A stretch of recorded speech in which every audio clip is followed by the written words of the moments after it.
Welcome to Excel Guru YouTube channel. Like, share and subscribe.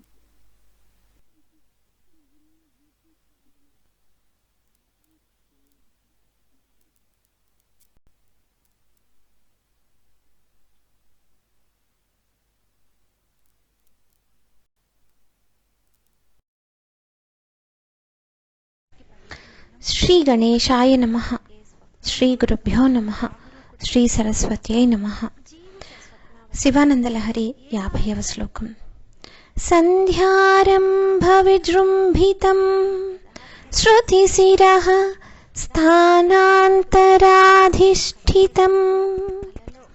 సప్రేమ భ్రమరాభిరామమసకృత్స్వద్వాసనా శోభితం భోగీంద్రాభరణం సమస్త సుమనః పూజ్యం గుణావిష్కృతం సేవే శ్రీగిరిమల్లికార్జున మహాలింగం శివాలింగితం. సంధ్యారంభ సాయంకాలంలో విజృంభితం తాండవ నృత్యంలో విజృంభించేది అంటే అంతర్గతంగా పుష్పాలను వికసింపజేసేది అని. శృతి శిరస్థానాంతర వేదాలకు శిరస్థానములైన ఉపనిషత్తులను ఇతర స్థలాలందు అంటే చెవులందు తల మీద అధిష్ఠితం బోధ్యంగా ఉన్నది అనగా తెలియబడుతూ ఉన్నది. సప్రేమ ప్రేమతో కూడిన భ్రమరాంబిక చేతను తొమ్మిదల చేతను అభిరామం మనోహరమైనట్టి అసకృత్ ఎల్లప్పుడూ సద్వాసన సాధువుల యొక్క భావన చేత సద్వాసన మంచి వాసన చేత శోభితం ఒప్పునట్టి భోగీంద్ర వాసుకి భోగవంతులకు ఆభరణం భూషణంగా కలిగినట్టి సమస్త సుమనః ఎల్ల దేవతల చేతను విద్వాంసుల చేతను సకల పుష్పాల కంటెను పూజ్యం పూజింపదగిన ఎట్టి గుణ సత్వగుణం చేత సుగంధ గుణం చేత ఆవిష్కృతం ప్రకటితమైనట్టే శివాలింగితం పార్వతీదేవి చేత కౌగిలింపబడిన శ్రీగిరి శ్రీశైలమందున్న మల్లికార్జున మల్లె తీగలు అల్లుకున్న మద్ది చెట్టును పోలిన మహాలింగం పరమాత్మక సూచనమైన మహాలింగాన్ని సేవే భజిస్తూ ఉన్నాను అంటూ ఆదిశంకర్లు ఈ శ్లోకంలో శ్రీశైల మల్లికార్జునుణ్ణి అమ్మవారితో కూడిన మల్లికార్జునుణ్ణి స్తుతించారు. ఈ శ్రీశైల పర్వతంలో ఉన్న మల్లికార్జున మహాలింగము మల్లెతీగ అల్లుకున్న మద్ది చెట్టుల ఆ మహానుభావుడికి దర్శనమైంది. ఈశ్వరుడు సాయంకాల తాండవ నృత్యంతో భక్తులను ఆనందపరుస్తూ ఆది పుష్ప వికాసాలతో తాండవించి భక్తులకు ఆనందం కలిగిస్తూ ఉంటాడు. శివుడు శ్రీశైలంలందులో మాత్రమే కాదు ఉపనిషత్తుల్లో కూడా ఉంటాడు. దాని పుష్పాలు శ్రవణాలయందు శిరస్సులందు అలంకారంగా ఉంటాయి అంటే శ్రవణానందం కలిగిస్తూ ఉంటాయి వింటూ ఉంటే. మల్లికార్జునుడు భ్రమరాంబ తోడుగా ఉన్నట్టు అర్జున వృక్షము భ్రమరాల తోటి ఉంది. ఈశ్వరుడుకు సద్వాసన అంటే సాధుభావన శోభ ఎలాగో ఈ మల్లికార్జున వృక్షానికి అర్జున వృక్షానికి సువాసన అనే శోభ కలిగింది. భోగీంద్రుడు అనగా శేషుడు శివుడికి ఆభరణం. ఇంకా భోగీంద్రులనగా మహాభోగవంతులకు ఈ మల్లె చెట్టు యొక్క పూలు అలంకారాలు మల్లె తీగ పూలు. శివుడు సుమన పూజ్యుడు అనగా సర్వదేవతల చేత పూజింపబడేవాడు. ఇలా భగవంతుడు సత్వగుణం వల్ల తెలుసుకోబడతాడు. కాబట్టి మల్లెపువ్వు ఎలా అయితే తన సుగంధం ద్వారా తెలుసుకోబడుతుందో అలాగే భగవంతుడు కూడా సత్వగుణం ద్వారా తెలుసుకోబడతాడు అని ప్రతిపాదిస్తూ అలా సత్వగుణానికి వశుడయ్యే మల్లికార్జున దేవుణ్ణి భజిస్తాను అంటూ ఈ శ్లోకంలో వివరించారు. మహానుభావులు సాక్షాత్తు శంకరుడు స్వరూపమైన శంకర భగవత్పాదులు శిష్యగణంతో పాదచారి భారతదేశమంతా పర్యటిస్తూ ఆంధ్రప్రదేశ్లోని శ్రీశైల మహాపుణ్యక్షేత్రాన్ని దర్శించిన సమయంలో సంధ్యాకాలం అవడం, అక్కడే మల్లెతీగ అల్లుకున్న మద్ది చెట్టు ఆయనకు కనిపించడం జరిగింది. ఆ మహానుభావునికి అది ఉపమానంగా చేసుకొని చెప్పిన ఆ మహానుభావుడు ఆ మద్ది చెట్టును ఉపమానంగా చేసుకొని చెప్పిన పరమాద్భుతమైన శ్లోకం ఇదే. శివుడు మద్ది చెట్టు, శ్రీశైల భ్రమరాంబిక ఆ మద్ది చెట్టును అల్లుకున్న మల్లెతీగ.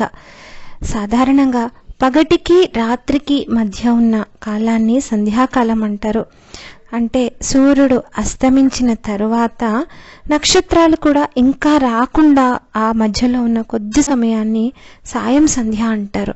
ఆ సమయాన్ని ప్రదోషకాలం అంటారు. మామూలు సమయాల కంటే ఈ సమయంలో ప్రదోషకాలంలో శివుడు తాండవ నృత్యం చేస్తూ విజృంభిస్తాడు. అందుకే ఆ సమయంలో శివనామస్మరణ అత్యుత్తమమని మన పెద్దలు చెబుతూ ఉంటారు. మద్ది చెట్టు కూడా ఈ ప్రదోష కాలంలో పువ్వులు విరిసి విరాజిల్లుతూ ఉంటుంది.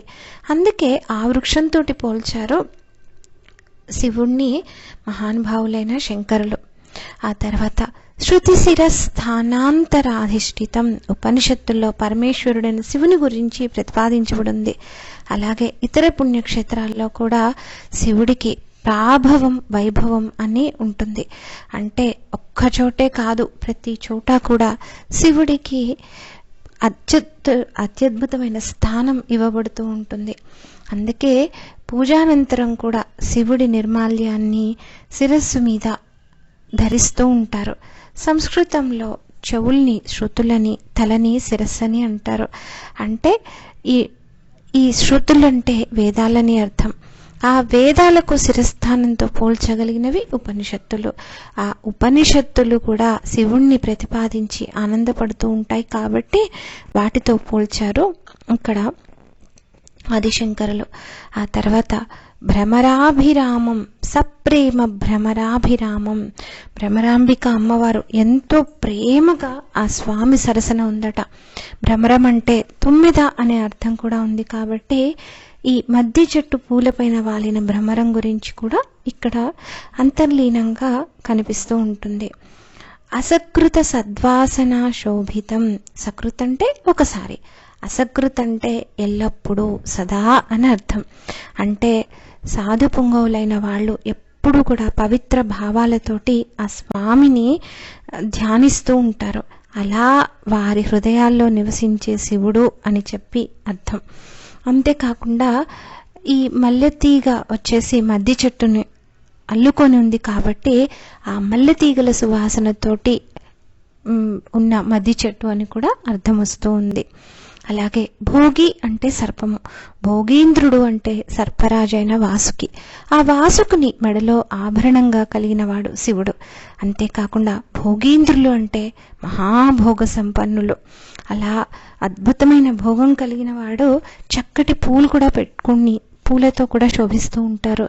ఈ అమ్మవారు సప్రేమ కలిగి ఉంది కాబట్టి భోగీంద్రుడై స్వామి కూడా అలా సేవింపబడుతూ ఉన్నాడు అన్న అర్థం కూడా వస్తుంది.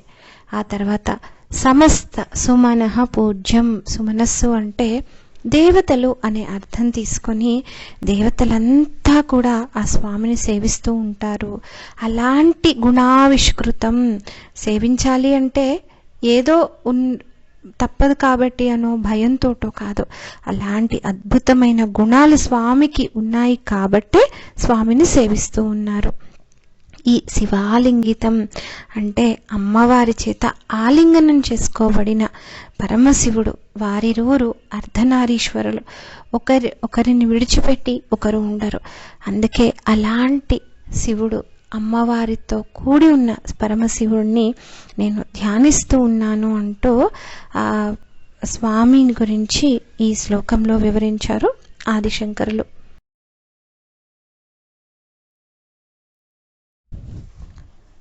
ఇలా ఒకరిని ఒకరు విడిచిపెట్టి ఉండని వారు అర్ధనారీశ్వర స్వరూపులు అయిన ఆ స్వామి అమ్మవార్లను భవాన్యై భవాయాపి మాత్రే చ పిత్రే మృడాన్యై మృడాయాప్యఘగ్నై మఘగ్నే శివాంగే శివాంగాయ కుర్మః శివాయై శివాయాంబికాయై నమస్త్రంబకాయ అంటూ జగత్తు మొత్తానికి మాతాపితలైన భవానీ భవులకు, అగగ్నీం అగగ్నులకు, మృడాని మృడులకు, శివాంగి శివాంగులకు, శివులకు, అంబిక త్రయంబకులకు నా నమస్కారాలు అంటూ ఆదిశంకరులు మరల ఆ ఆది దంపతులను తన శివభుజంగ ప్రయాత స్తోత్రంలో స్తుతించారు. అంతేకాదు భ్రమరాంబికాష్టకంలో ఆ తల్లిని స్తుతిస్తూ లావణ్యాధిక భూషితాంగలతికాం లాక్షాలసద్రాగిణీం సేవాయాత సమస్త దేవవనితాం సీమంతభూషాన్వితాం భావోల్లాసవసీకృత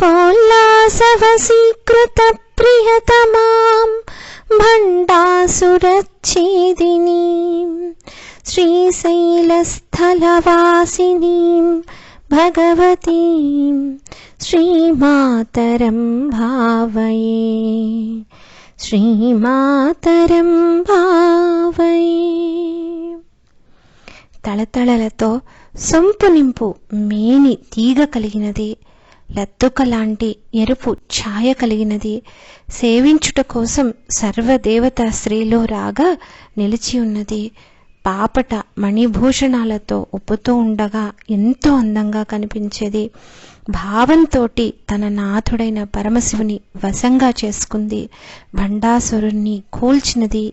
శ్రీశైల క్షేత్ర నివాసిని, షడ్గుణ ఐశ్వర్య సంపన్న అయిన శ్రీమాతను భావిస్తాను అంటూ ఆ తల్లిని కూడా మరల మల్లెతీగ మద్ది చెట్టులను గుర్తు చేస్తూ వారిరువురి అనుబంధాన్ని అద్భుతంగా ఆవిష్కరించారు ఈ శ్లోకంలో కూడా ఆదిశంకరులు.